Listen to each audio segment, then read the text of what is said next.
하나님 앞에 선한 일이라는 제목으로 하나님 말씀을 전하도록 하겠습니다. 최근에 여러분들 혹시 뉴스를 들으셨는지 모르겠습니다. 며칠 전에 이스라엘이 이란을 이렇게 미사일 공격을 했습니다. 아마 핵시설을 만드는 어떤 장소인 것 같습니다. 그러자 즉각적으로 이란도 이스라엘의 주요 타겟들을 잡고 미사일 공격을 했습니다.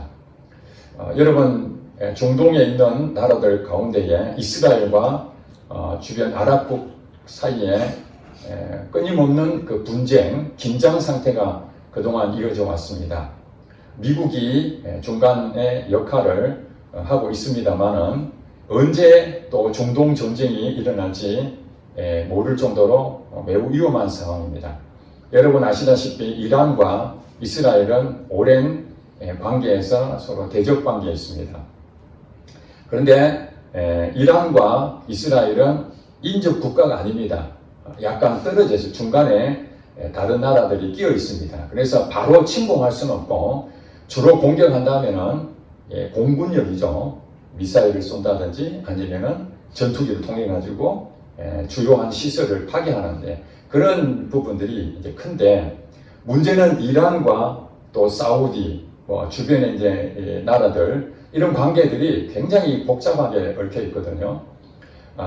제가 이제 그 정보를 듣기로는 미국하고 이란하고 핵 협상을 하고 있었던 것 같습니다.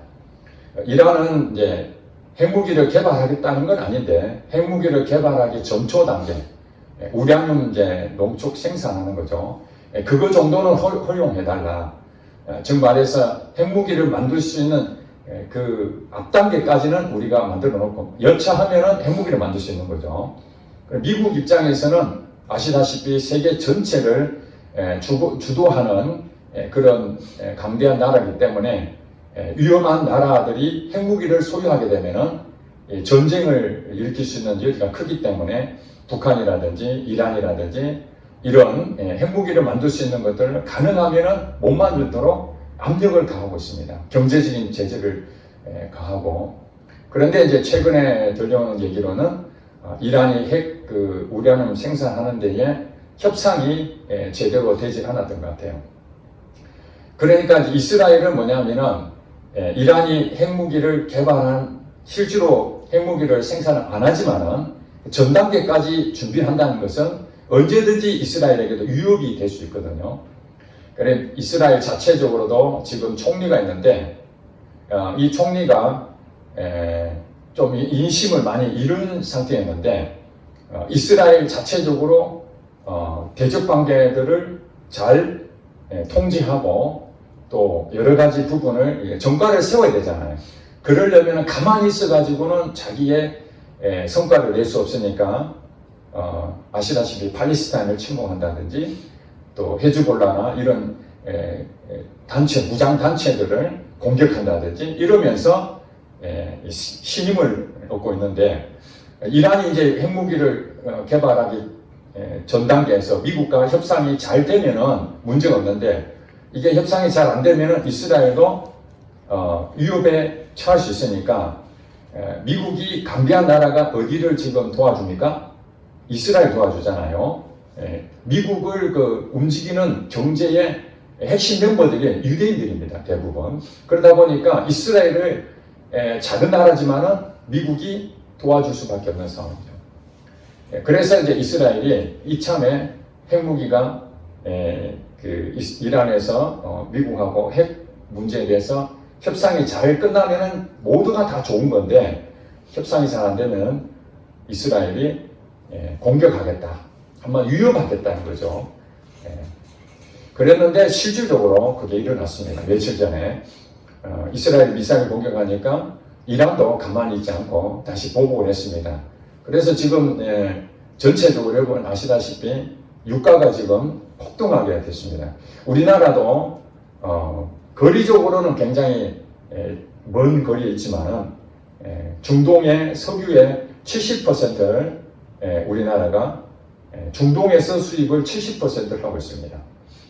그러니까 거기가 유가가 올라가면은 우리나라도 당장에 영향을 받고 전 세계도 석유의 그것을 이제 수입을 해야 되는 입장에서는 물가가 올라가게 되니까 영향이 좋진 않죠. 그래서 가능하면은 이제 잘 협상을 해야 되는데 여러분 아시다시피 서로가 주장하는 것이 갑과 을에서 갑이 중심 아닙니까? 누가 그 협상에서 앞서느냐? 말로선 안 되니까 이스라엘이 공격을 해서 손을 들게끔 만드는 지금 그런 전략을 가지고 있는 것 같습니다. 제가 왜 오늘 강단에서 국제 정세에 대해서 말씀드리자면은 자, 이 중동에서 이렇게 미사일 공격이 있음으로써 어떤 일이 벌어지겠습니까? 이스라엘의 공습 경보가 일어났습니다. 즉 이란의 공격에 의해서 이스라엘에 있는 백성들은 이제 이 전쟁을 준비를 해야 됩니다. 정상적인 생활을 할 수가 없습니다. 모든 부분들을 완전히 경계 태세로 바뀌게 되고 이란도 마찬가지고 그럼 이란만 그렇습니까? 그 옆에 있던 아랍국 전체적으로 이게 전쟁이 확대되지 않겠는가? 이런 위험 때문에 예의주시하고 있는 상황입니다. 사실은 우리 자국민을 위해서 우리나라를 지켜야 되겠다라는 것으로 명분은 내세웠지만은 전쟁이 일어나면은 모두가 피해를 보게 되겠습니다. 특별히 전쟁을 일으키는 싸우고 있는 그 당사자들은 얼마나 큰 어려움을 당하겠습니까? 벌써 수년 동안 러시아와 우크라이나 사이에서 전쟁이 끊이지 않고 있지 않습니까?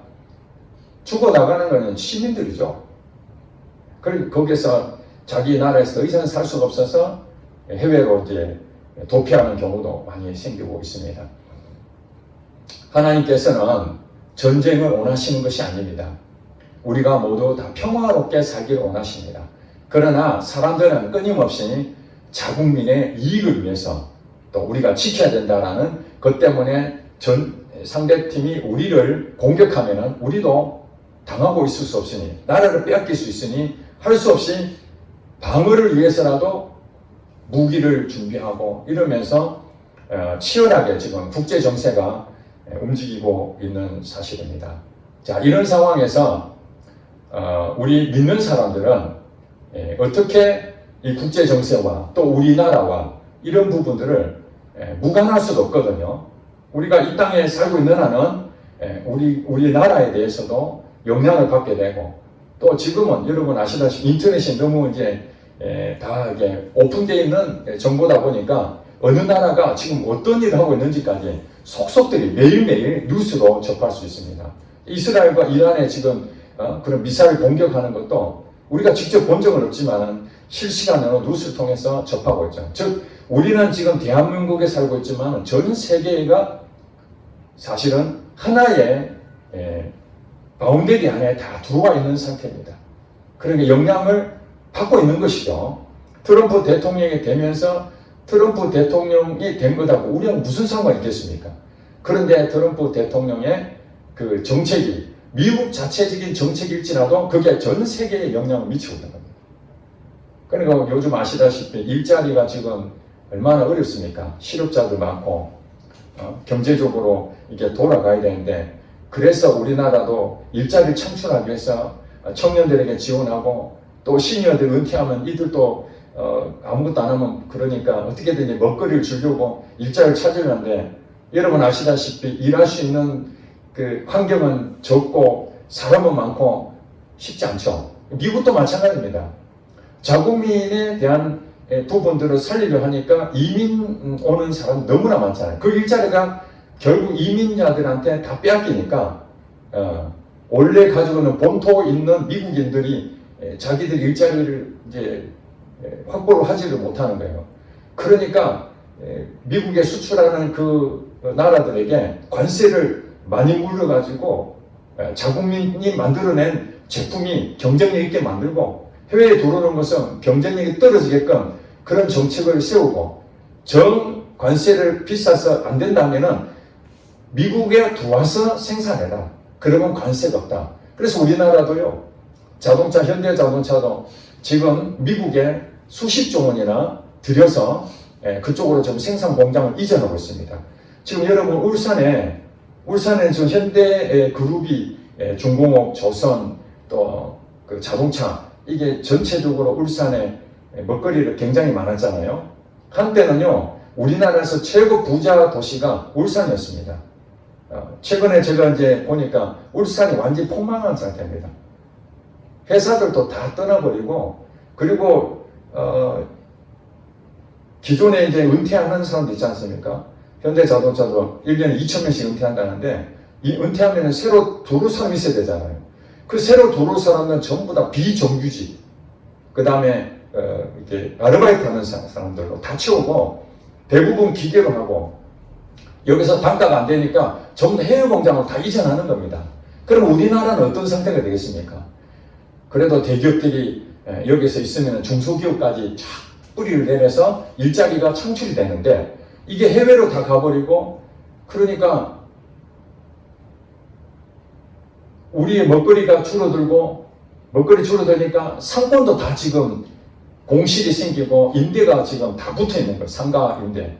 이런 일들이 지금 울산도 지금 그렇고 부산도 지금 그런 상태고 포항도 그렇고 전국적으로 영향을 미치고 있습니다. 자, 이런 여러분들 생각해 봤을 때 지금 여러분들은 아무 문제 없다고 할 수 있을지 모르지만은 시대가 너무나 빠르게 움직이고 변화되고 있습니다. 지금 오늘날 괜찮은 기업이라 할지라도 언제 이 기업이 없어질지 모릅니다. 나라도 여러분 우리나라보다 필리핀이 더 잘 살았던 거 아시잖아요. 그랬는데 필리핀은 완전히 가난한 나라 되어버렸고 우리나라가 지금 훨씬 더 앞서 있잖아요. 우리나라도 지금은 이 후진국을 다 면하고 선진국 대의를 들어서려고 열심히 지금까지 노력해왔는데 이 상황을 제대로 대응을 하지 못하면 우리도 언제든지 후진국으로 갈 수 있는 그런 여건이 된다는 것입니다. 그러니까 많은 사람들이 거기에 대해서 우려하고 나라가 바로 세워져야 되는 그러려면 이 나라를 다스리는 지도자가 바른 지도자가 세워져야 되는 것이죠. 그래서 우리 믿는 사람들에게 하나님이 말씀하시는 게 있습니다. 자, 여러분 디모데전서 오늘 2장 읽었지 않습니까? 디모데전서 2장에 보면은 이 사도 바울이 디모데에게 쓴 편지입니다. 뭐라고 되어 있습니까? 2장 1절에 그러므로 내가 첫째로 권하노니 모든 사람을 위하여 간구와 기도와 도구와 감사를 하되 2절에 뭐라고 되어 있습니까? 임금들과 높은 지위에 있는 모든 사람을 위하여 하라 이렇게 설명하고 있습니다. 즉 말해서 모든 사람을 위해서 하나님이 말씀하시기를 간구가 뭐예요? 간절히 구하는 겁니다. 모든 사람들의 필요한 거라든지 정말 간절한 심정으로 병이 정말 깊은 자를 위해서 간절한 마음으로 또 경제적으로 어려운 사람을 위해서 간절한 마음으로 이런 부분에서 모든 사람을 위해서 간절한 마음으로 구해야 되고 그 다음에 기도 그 사람을 위해서 필요한 것뿐만 아니라 그 사람을 축복하고 그 다음에 도구 이 도구는 중보라는 뜻을 갖고 있습니다. 첨언하다, 중보하다. 그러니까 다른 사람을 위해서 중간 역할을 해주는 그런 어떤 것도 하는 것이고 또 감사도 하는 감사. 그 사람을 위해서 감사하는 마음을 갖는 것이죠. 자, 그런데 감사를 하되 2절이 더 중요한 겁니다. 임금들과 모든 지위에는 모든 사람을 위하여 하라. 이렇게 말했습니다. 임금들. 즉 말하는 나라의 왕이죠, 왕. 오늘 현대사회는 대통령이라고 할 수 있고 또 어떤 데는 총리나 수상, 가장 높은 그 나라를 다스리는 지도자, 그리고 높은 지위에 있는 모든 사람, 고위 관리들이죠. 왕을 비롯해서 고위 관리들, 그 사람들을 위해서 하는데 지위에는 모든 사람을 위하여 하라 했으니까 여러분 그 사람들 가운데 사람의 인품이 다 다를 거 아닙니까? 능력도 다 다르지 않겠습니까? 그래서 어떤 사람은 정직하고 바르게 높은 자리에서 그 일을 사명으로 일하는 사람이 있는 반면에 어떤 사람은 자기 이익을 위해서 사적인 이익을 위해서 공직자로 가서 그것을 뇌물을 받고 자기 부를 축적하고 또 자기 권력을 남용하고 이런 불의한 자도 있을 수 있겠죠. 자, 그러니까 성경에 보니까 임금들과 높은 지위에는 모든 사람을 위하여 하라 이렇게 말씀했으니까 실질적으로 그 지도자가 불의하든 정직하든 상관없이 그 사람들을 위해서 예수 믿는 사람들은 뭐 하라는 것입니까? 기도와 간구와 도구와 감사를 하라는 거예요. 이렇게 하라는 이유가 있습니다. 이는 이렇게 적어라. 이는 하나님께서 이들을 위해서 기도하라고 하신 이유가 분명하게 이는 뭐라고 되어 있습니까? 우리가 모든 경건과 단정함으로 고요하고 평안한 생활을 하려 합니다. 자, 그러니까 임금들과 높은 사람들의 모든 사람들을 위해서 기도하라는 이유는 뭐냐면은 바로 나 자신을 위해서 기도하라는 거예요. 여러분 자신을 위해서. 여러분 자신을 위하는데 어떤 것을 위합니까? 모든 경건과 단정함으로 고요하고 평안한 생활을 하기 위해서. 자, 전쟁이 일어나면 어떻게 됩니까? 평안합니까? 힘듭니까? 힘들죠. 지금 이스라엘과 이란이 미사일을 공격하는 서로가 이렇게 일어나는 그 순간 백성들은 마음적으로 편안한 마음이 아니라 긴장 상태고 경계태세에 들어가고 정상적인 생활을 할 수가 없습니다. 정상적인 생활을 할 수가 없어요. 저도 1979년도 제가 고등학교 3학년 때인데 제가 부산에서 살고 있을 때에 국가적으로 큰 어려움이 있었습니다. 여러분 잘 아시다시피 부마 사건, 부산 마산에서 사태가 일어났는데 이제 박정희 대통령에 대해서 유신 반대 또 어떤 그 김영삼 대통령 그 당시에는 이제 총재였죠. 그 제명을 당했습니다. 야당 총재를 제명을 당한 바람에 그 일로 인해 가지고 이거는 잘못됐다 해서 불길처럼 일어나서 부산 마산에서 항쟁을 일으켰죠. 정부를 상대로. 그러면서 군인들이 투입이 되고 비상계엄 선포가 일어났습니다. 많이 들어봤죠? 비상계엄 선포. 나라가 질서가 잡기 위해서 부득불 대통령 권한으로 계엄 선포를 했는데 부산에도 한시적으로 비상계엄 선포가 됐습니다. 제가 이제 고등학교 3학년 때 학교를 다니고 있는데 정상적인 생활을 할 수 없습니다. 도로마다 학교마다 군인들이 다 깔려있죠. 저녁 8시만 되면은 소리가 납니다. 등원 관제해가지고 밖으로 못 나가게 합니다. 방 안에서 도대체 밖에 무슨 소리가 나는지 걱정과 두려운 마음으로 그렇게 산 적이 있습니다. 그렇습니다. 외부 환경에 의해서 어떤 병고가 일어나게 되면은 정상적인 생활을 할 수가 없는 겁니다. 공부를 할 수 있는 것도 공부도 중단해야 될 상황이 되는 것입니다. 제가 이제 간증 책들을 많이 보게 되는데 그 사람들이 이제 태어날 때부터 또 자라는 환경, 지금까지 어떤 시대적으로 역사적으로 쭉 이렇게 나열을 하지 않습니까? 대체로 보면은 이제 그 1945년대 여러분 아시다시피 우리나라 해방이 됐잖아요. 참 여러분 생각해 보세요. 일제 식민지에 그렇게 힘들게 살다가 우리나라가 주권을 독립해야 된다고 독립운동도 하고 언제 독립이 되는가 그런 기대하면서 참 많은 성도들이 울면서 기도했는데 마침내 1945년 8월 15일 날 우리나라가 광복을 맞이했습니다. 얼마나 좋았겠습니까? 태극기 흔들고 했는데 얼마 지나지 않아서 소련이 북한을 점령하게 되고 그러니 당연히 미국이 우리 남한을 이렇게 통치하게 되고 거기서 이제 38선이 생기게 됐죠. 그리고 북한 정권이 김일성을 통해서 이루어지고 남쪽은 이승만 정권이 생기면서 6.25 전쟁이 일어나게 됩니다. 학교를 다니던 사람은 6.25 전쟁 그걸로 인해서 학교 수업이 전면 중단됐습니다. 그 다음에 사업을 하던 사람들은 북한이고 남한이고 자기 일궜던 그 사업체가 있을 거 아닙니까? 거래처도 있고 그랬는데 6.25 전쟁으로 인해 가지고 지금 사업이 진행이 됩니까? 모든 것을 다 놔두고 거래처고 뭐 상관 전부 다 버려주고 다 빼앗기고 나무로 부산으로 피시는 놈. 사실은 그 전에 부를 쌓았던 어떤 사람도 돈을 하나도 갖지도 못하고 다 날리고 지주들도 자기 땅 다 빼앗기고 그러니까 이 나라에 6.25 사변이나 전쟁 한번 터지자마자 가진 것 전부 다 잃어버리고 집도 잃어버리고 가족도 다 이상 가족이 1000만 이상 가족이 있었지 않습니까? 가족도 헤어지게 되고 완전히 정상적인 삶을 살 수가 없는 그런 상태가 된 것입니다. 그러니 우리의 삶에서 병고가 일어나는 일이 없어야 되겠지만 여러분 예측 가능한 삶을 그 상황이 돼야 여러분이 무슨 계획을 세울 수 있는 거 아니겠습니까? 그렇잖아요. 회사가 지금 부도설이 일어나가지고 언제 문을 닫을지 모르면 여러분들이 편안한 마음으로 집에 가서 잠이 오겠습니까? 이 회사가 없어지면 그 다음에 나는 어떡하지? 나는 그러면 뭐 먹고 사지? 회사를 그러면 딴 데를 지금 알아봐야 되는가? 이런 생각을 하지 않겠습니까? 그런 여러 가지 부분에서 하나님께서는 우리에게 이 병고가 일어나는 것을 최대한 우리가 안정된 생활을 하기 위해서는 결국에는 이 지도자의 영향이 크다는 것을 알 수가 있습니다. 누가 대통령이 되느냐에 따라서 우리가 영향을 받을 수밖에 없습니다.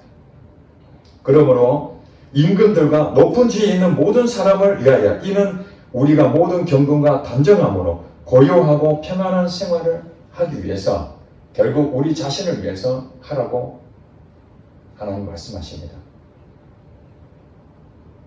로마서 13장 1절에 보면은 각 사람들이여 권세 있는 자들에게 복종하라. 자, 권세 있는 자들, 즉 왕이나 높은 지위에 있는 사람들 말하는 거죠. 권세 있는 자들에게 뭐 하라고요? 복종하라. 그게 로마서에 나온 하나님 말씀입니다. 권세는 하나님께로부터 났으니 모든 권세는 하나님께서 다 정하신 것이다. 이렇게 말씀하셨습니다. 자, 그러니까 여러분 이 세상의 왕은 우리가 뽑은 대통령이고 수상이고 총리일 수 있지만 실질적으로 이 모든 세상을 다스리는 왕이 진짜 왕이 누굽니까? 하나님, 바로 예수 그리스도 아니십니까? 예수님께서 이 세상의 통치자입니다. 왕입니다. 우리가 찬송가 38장 불렀지 않습니까?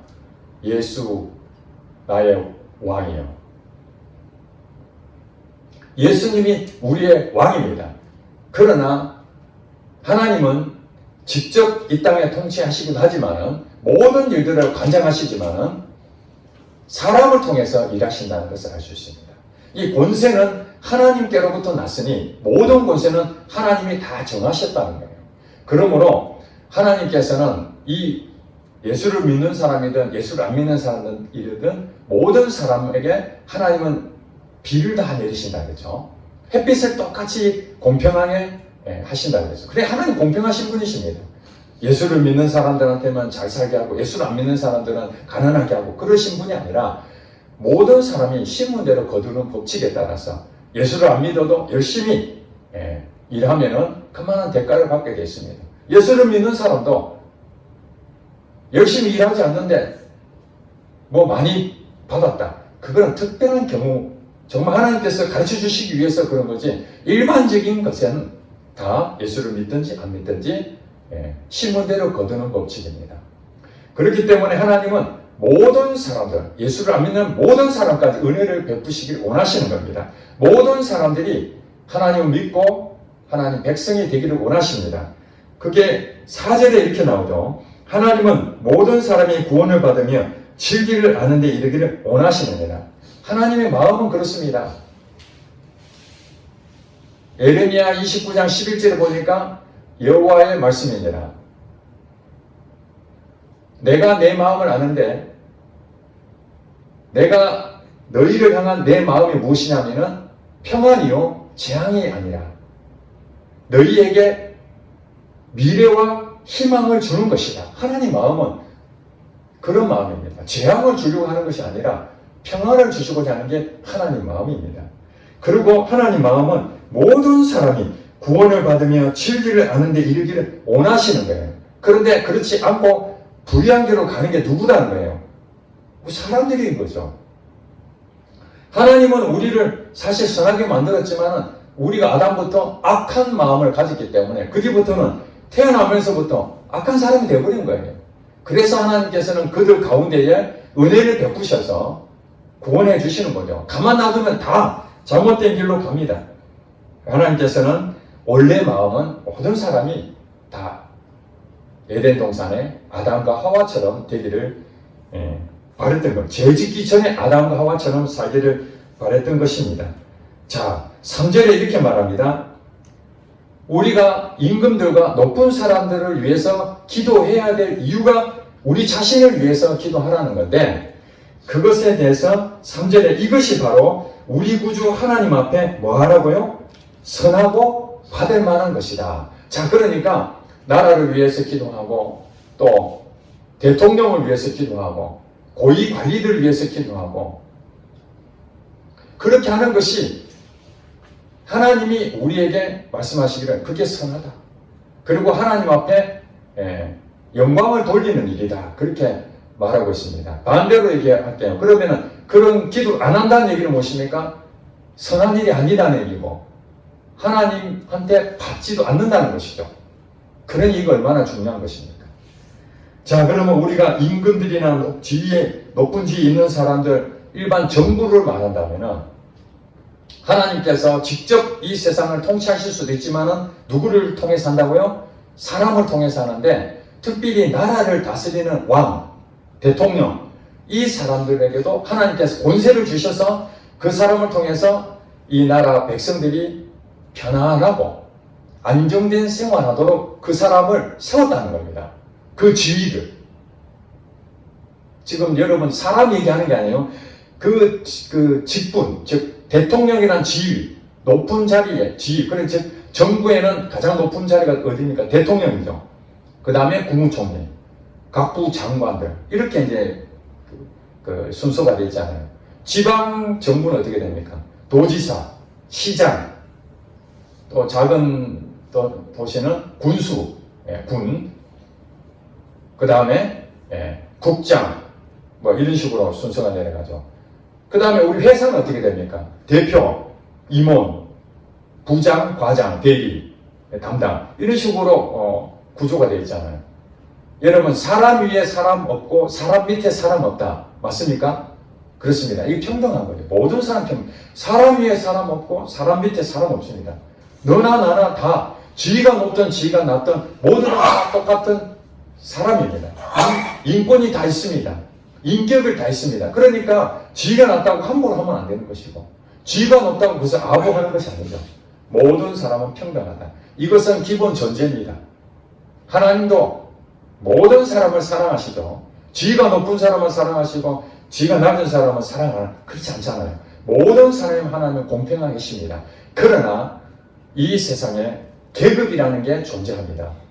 그렇죠? 현실적으로 계급이 존재하는 이유는 모든 사람은 평등한데 똑같이 그러면 나눠야지 누구는 지위가 높고 누구는 낮느냐, 이렇게 불만을 가질 수가 있는데, 그것은 우리가 말하는 시스템적으로 일을 효율적으로 하기 위해서 만들어진 계급이지, 그게 높은 것 때문에 내가 더 많이 권력을 가지고 마음대로 하자, 그런 것은 아니죠.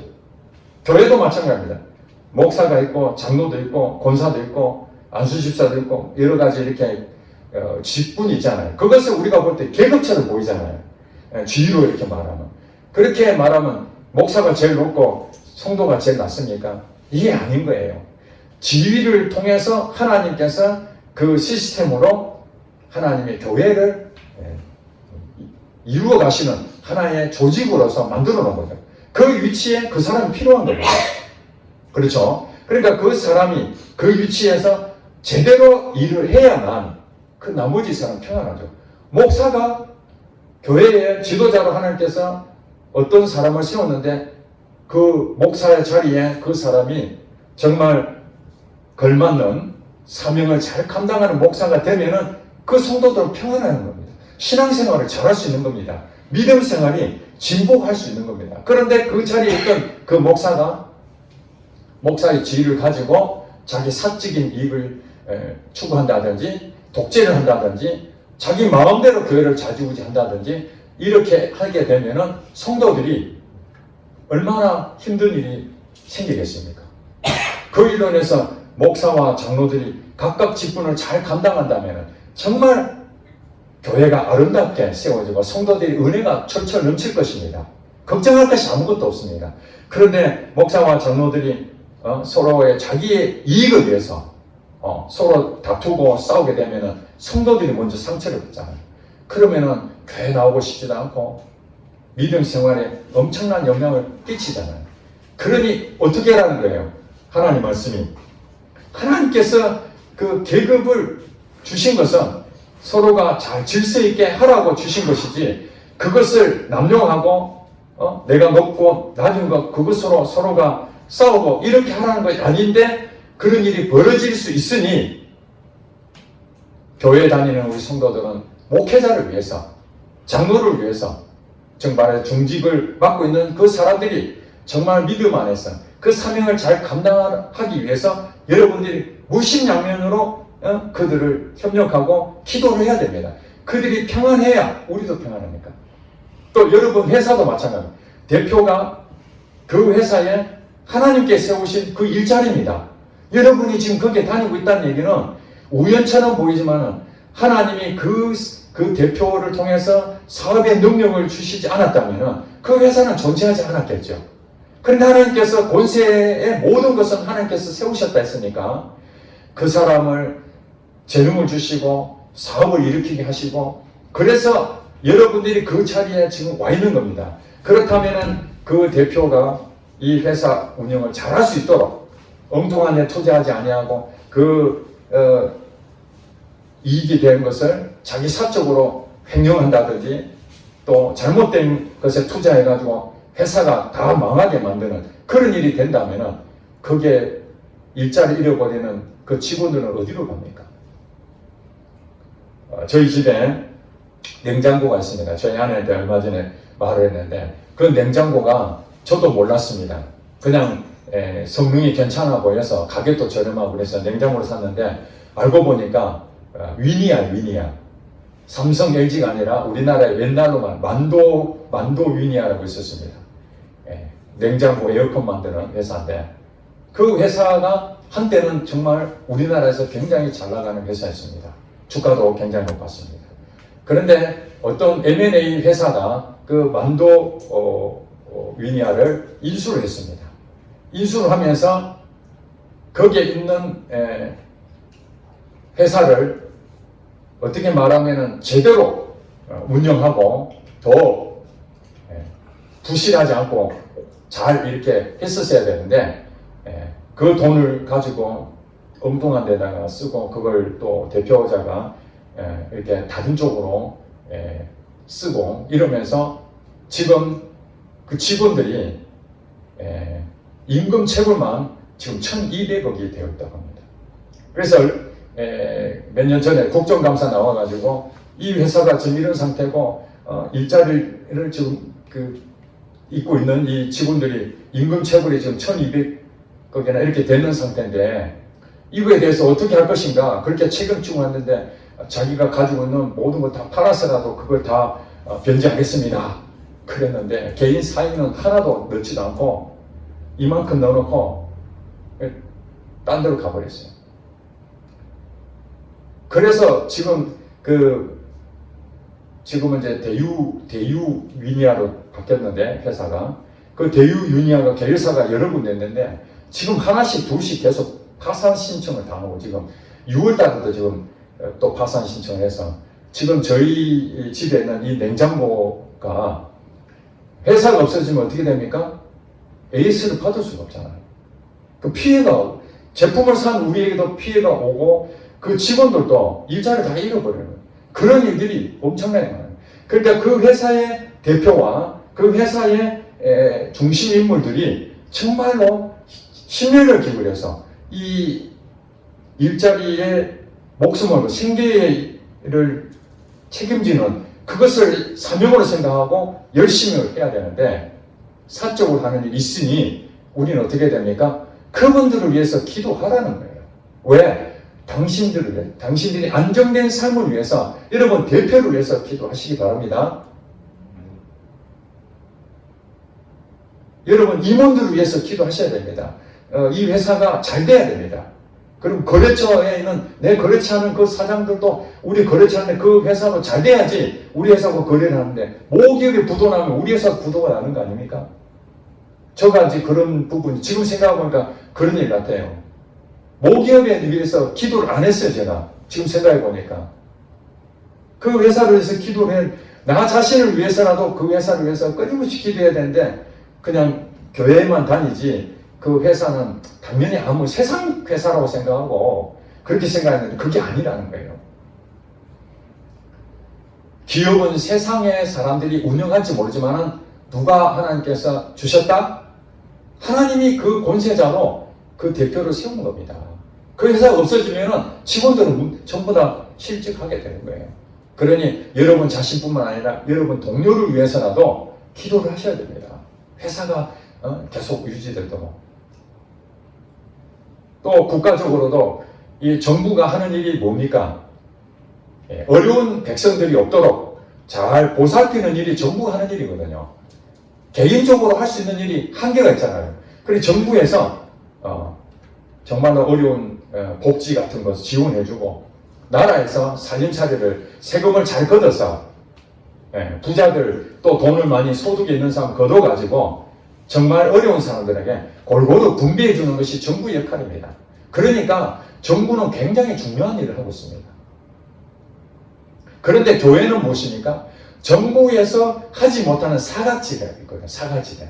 그것을 교회가 맡아서 정부가 다 못하는 장애인 시설이나 또 구제하는 그런 일들, 또 몸으로 이렇게 섬겨야 될 이런 것들을 돈으로 다 해야 되는데 우리 예수 믿는 사람들은 사랑을 실천하는 공동체이기 때문에 돈 상관없이 몸으로 또 물질로 이렇게 많이 돕게 됩니다. 그래서 정부와 교회가 역할이 서로가 협력해서 이렇게 잘 이루어 나가야 되는 것이죠. 그래서 오래 전부터 우리 기독교 단체에 국가조찬 기도회라는 것이 있습니다. 여러분 뭐 성도들 가운데 아시는 분도 있을지 모르지만 대통령과 고위 공직자들 또 국회의원이나 또 이런 사람들을 초청해서 그들을 위해서 예배드리고 기도해 주는 겁니다. 오늘 성경에 말씀한 것처럼 그들을 위해서 기도하라. 물론 그것이 그냥 하나의 자기 높여지는 하나의 자리 행사, 연례 행사처럼 보일지 모르겠지만은 그러나 순수한 마음은 대통령부터 그 고위 관리자들에게 하나님의 마음으로 우리 기독교 단체에서 국가 조찬 기도회를 통해서 그 축복하고 바르게 정부의 역할을 좀 해라. 국민들을 위해서 잘 살펴라. 그것을 주문하는 그 일을 하는 것입니다. 그래서 기독교 단체에서만 하는 것이 아니라 우리 성도들도 거기에 맞춰가지고 열심으로 기도를 해야 됩니다. 또 우리 기독교 단체에서는 특별히 진보와 보수 단체로 나눠지죠. 교단이 많습니다. 대표적인 진보 교단은 기독교 장로회, 한국 기독교 장로회, 줄여서 기장이라고 하는 교단이 있고 또 이 보수 단체의 교단은 대표적으로 대한예수교 장로회, 예장이라고 했습니다. 기장과 예장.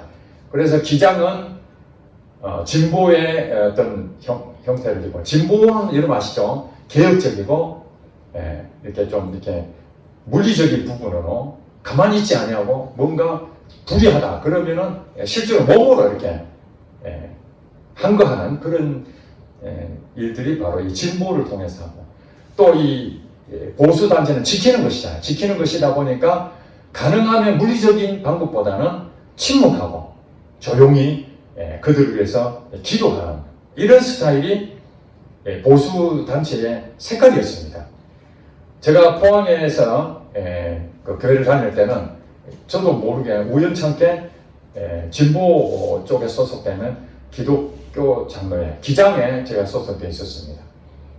그러다 보니까 그 설교든지 또 그들의 그 어떤 교회 프로그램 보면은 사회단체하고 굉장히 밀접한 관계를 가지고 과거에 그 박종철 군 고문 사건 이런 것들도 교회에서 예배드리고 이런 일들이 기독교 장로회는 굉장히 빈번하게 일어났습니다. 예수교 장로회는 전혀 그런 걸 안 합니다. 오직 기도만 합니다. 그래서 청년들도 서로 막 싸우는 겁니다. 나라가 지금 이런 상황인데 우리가 나가서 이 불의를 보고 가만히 있으면 되냐. 몸으로도 한 걸 해야 된다. 라고 하는 쪽이 있고 우리가 그들하고 폭력적으로 같이 맞서서 하면 되느냐. 그저 하나님한테 맡기고 기도해야 되지. 이래서 어느 게 맞느냐 이렇게 말하는데, 여러분 어느 게 맞습니까? 어느 쪽이 맞다고 말할 수가 없습니다. 사안에 따라서 하나님께서는 어떤 경우에는 몸으로 가서 항거해야 될 때가 있고, 어떤 때는 침묵하고 기다리고 기도해야 될 때가 있습니다. 그렇기 때문에 진보에 소속되는 기장과 보수에 소속된 예장이 서로 적절하게, 정말 우리가 말하는 폭력을 행사하는 것이 아니라 하나님 마음으로, 때로는 물리적으로 항거해야 될 때가 있고, 또 어떤 때는 정말로 우리가 절제하고 기도만 해야 될 때가 있는 것입니다. 그러나 전체적으로 몸으로 물리적인 행사를 하든 아니면은 침묵하든 공통된 점은 무엇인가? 기도를 해야 되는 것입니다. 기도. 사안에 따라서 기도를 해야 되는 것은 엄청나게 중요한 일이라는 사실입니다. 그러므로 이제 우리나라에 새 정부가 들어섰습니다. 사람마다 새 정부에 대해서 기대하는 바가 있습니다. 어떤 사람은 지금 대통령을 지지하고 그래서 뽑아준 사람이 있고, 어떤 사람은 이 대통령에 대해서 불신하고 다른 사람을 선택했는데 결과적으로 지금 현재 대통령이 선출될 수 있습니다. 어쨌든 간에 여러분, 권세는 어디로부터 나온다고요? 사람이 뽑았다 할지라도 하나님께서 허락지 아니하시면 그 권세자가 그게 있을 수가 없습니다. 자, 그러니 우리는 그 사람이 잘하든 못하든 우리는 모르지만은 각각의 가지고 있는 지지하든 지지하지 않든 서로 가지고 있는 생각을 달라서 서로 싸울 수는 있지만은 우리가 할 일은 무엇인가? 우리의 신앙생활이 바르게 갈 수 있도록 그 새 정부가 잘 되기를 위해서 기도해야 되고, 만에 하나 그들이 불의한 일, 잘못된 길을 가게 됐을 때에 우리에게 피해가 얼마나 큰지를 상상하고 빠지지 않고 우리가 이 정부가 잘 되기를 기도해야, 내가 지지를 하지 않나 할지라도 잘 되기를 지지해야 됩니다. 그럼에도 불구하고 그들이 잘못된 행동을 하면은 그 심판은 누가 한다고요? 하나님이 하시는 겁니다. 여러분 보세요. 대통령을 세워놨는데 제대로 하지 못하니까 결국에는 감옥 가고 심판받잖아요. 그런 것처럼 기회를 하나님은 주셨는데 그것을 회개하고 바르게 하면은 하나님께서 그를 다시 그 자리를 세워주시지만은 그걸 감당하지 못하면은 언제든지 결과는 심판을 받게 되어 있다는 것입니다. 그러니 우리가 할 수 있는 일은 우리 자신을 위해서, 우리 신앙생활을 바르게 하기 위해서는 새 정부가 바르게 갈 수 있도록 기도해야 됩니다. 그리고 또 여러분 회사를 위해서도 대표가 어떤 일을 하든지 어떤 생각을 가졌는지 우리 마음대로 조종할 수가 없잖아요. 대표님이 그렇게 하면 안 됩니다. 한다고 되는 게 아니잖아요. 누가 한다고요? 하나님이 하실 수 있습니다. 사람은 할 수 없으나 하나님은 다 하실 수 있느니라. 이 말씀을 붙잡고 하나님, 이 대표가 엉뚱한 짓 하지 않게 해주세요. 오직 회사를 위해서 전심전력하게 해주세요.